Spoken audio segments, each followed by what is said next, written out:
Hey everybody. I wanted to share some things today. I think that there's a lot of families that right now are really feeling isolated. So not just, everybody's feeling a little isolated, but for families who have children with disabilities, particularly complex disabilities, behavioral needs, from what I'm seeing is that those families are really feeling isolated and depressed and anxious, and it's just really hard to have the challenges that you have, but really to have nobody coming into your home to help you, to support your child, to support each other during this time when everybody's in crisis. So I just wanted to give you guys a couple tips based on some experience that I've seen with other families and what they're seeing as a benefit, and also talking to different types of counselors and psychologists about what they're suggesting. So I hope that these tips are a little helpful to you and really help you as you move through this time that can be kind of challenging. So the first thing that you want to do is schedule some time for doing this kind of stuff, communicating with other people through social media. There are so many platforms that are out right now, and we're seeing a tremendous amount of growth in GoToMeeting, to Zoom, Microsoft Teams, and even talking to each other through Instagram, Facebook Live, and stuff like that. So really connect with one another no matter what. You can do happy hours. Get yourself a glass of wine or whatever your preferred drink is, and you could sit with friends, old friends, new friends, make new friends. There's some really great support groups out there where you guys can connect with other families. But I encourage you to make it about something fun. Not that you're trying to resolve the world's ills or the challenges that you're faced with, but just carve out some time just to be social online with other people and just talk about nonsense stuff.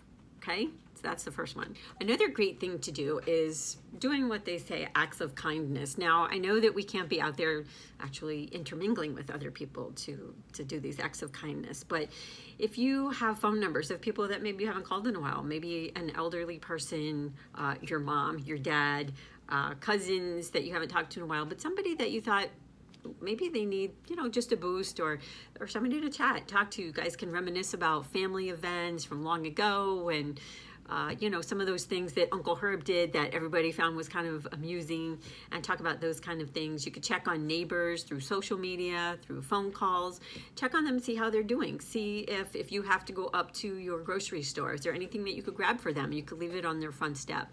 And that kind of goes into the next thing, is really, helping other people to come up with ways that you might be able to help other people, whether it's online, supporting different agencies, maybe making a donation if you are still working and you might have a couple extra dollars, donating that way, donating time to call other people. Another great way to donate your time in helping other people can be to kind of look and see what's going on with as far as social welfare of people, or maybe some advocacy efforts that are necessary, maybe joining a political action committee and emailing legislators about some of the challenges that particular people might be facing, and coming up with some ideas and recommending to the legislators what it is that you need in your local community, in your state, in the nation.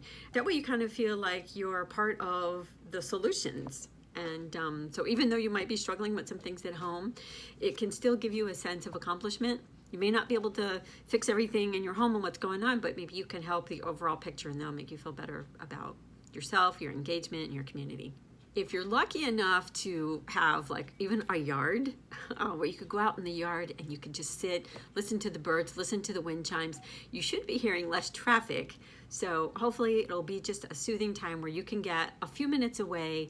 If you live by a park, or get really lucky, maybe you live in the countryside, we could just go take a walk and connect with nature. Any place that you can get to. I have wind chimes in my backyard, and so sometimes just going out there and listening to the wind chimes, and you might have heard those blow a minute ago, it's just really fabulous, and it just kind of helps me regroup my mind and to kind of get away from all the stressors that I might be feeling. So being able to get back into nature, and whether it's during the day or the early evening, as the sun's setting, maybe feel some cool breezes, but just trying to disconnect from all of the challenges, even if it's just for a couple minutes. As caregivers of children and adults who have disabilities, sometimes we find ourselves reading books that are all to teach us something. but maybe going on Amazon and buying a book that can be shipped to you that is just for leisure reading. Nothing to learn or to make you a better human, but rather just like nonsense, just to be able to escape into some kind of fictional world where you could just catch a breather and keep up with the characters and kind of meld into the world that you're reading about as a form of escape. And again, even if you just carve it into your day where it's 15 minutes in the evening, you're sitting on the couch, everybody's gone to bed, just carving out a few minutes just so that before you go to bed, your brain just kind of relaxes, comes out of that stressful feeling that you might be having, and just kind of disappears into something else so you can get some rest.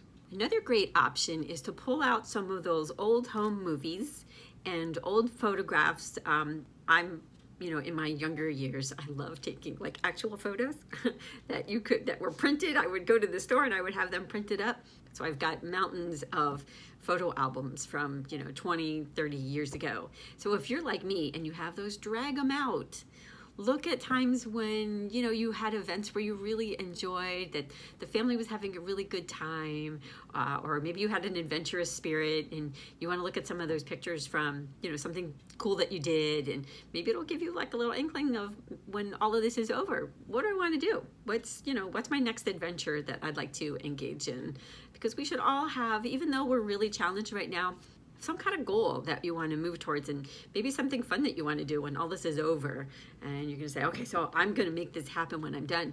Sometimes old pictures will help you to kind of figure out, man, I really like that. I don't get to do that anymore. And maybe make that a goal for something that you want to do when this is all done. Something else that you could do by yourself, or you can actually even do it with anybody in your house. Just an activity. Maybe it's a puzzle. Go into your closet, maybe drag out some puzzles, a game, board games, even the Wii. If you have the Wii, actually that's pretty cool, because a lot of different people, no matter if they have a disability or they don't, enjoy the Wii. It's physical activity, can all do it together, and it's basically pretty cool. So something that you guys can all do together would be great. Take walks, just walk around the block. Socially distance yourself, of course, but get outside, get some fresh air. There's so many benefits to nature. So try to catch a moment and do some of that. That would be really great. That kind of goes into the next one, which I just personally love, is exercise. So, again, you're going to sleep better, you're going to eat better, you're going to feel more relaxed, you're going to feel less stress if you exercise.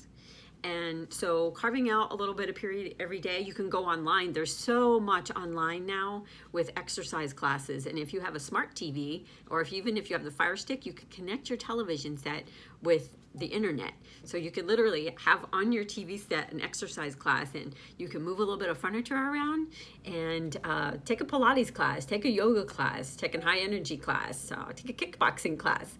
But take a class to where you can really just feel your juices flowing, maybe feel blood flowing into places that you haven't felt it in a while. But that means it's good, that you're really doing something that's going to regenerate some of the cells in your body, and you're going to naturally feel better after maybe not right after, but you will eventually feel better about it. Try to build that into your day. And if you have kids with disabilities, bring them into the class with you. So many kids I know don't like the heat. They don't want to be outside running around in the heat, and would rather sit there, on some form of technology. So maybe drag them into the class with you, even if it's 5 minutes. So maybe the goal the first day is 5 minutes of online exercise class. And then maybe it's 6 minutes the next day. So it's an activity you could do by yourself if you want, just to get away, let everybody know, maybe put a sign up on the door just outside the room. Do not enter, I'm in Pilates. And maybe have a time for 5 minutes. You can even put from 4 to 4:05, 4 to 4:15, do not enter this room.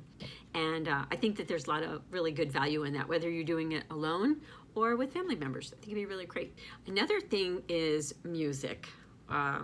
If you're really blessed and somebody in your home plays a musical instrument, of course, that would be fabulous. If you have an instrument in your house and, you haven't picked it up in the longest time because life has just been really crazy and you haven't had time, drag the instrument out. Again, you can practice just a few minutes. You guys know, those of you who are musicians, you can literally just carve out a few minutes every day, and within a week, you can find yourself picking something up or re-picking it up.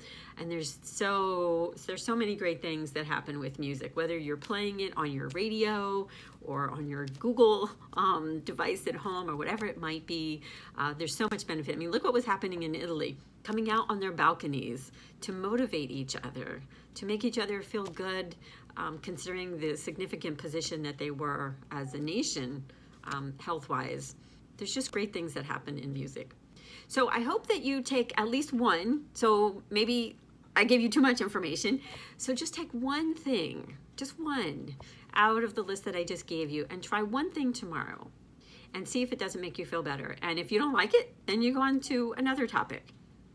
But I really think that, especially in this time of isolation, if all we're doing is watching the daily reports from Washington and trying to keep track of where are we in the virus, are we over the curve, are we flattening the curve, what are we doing?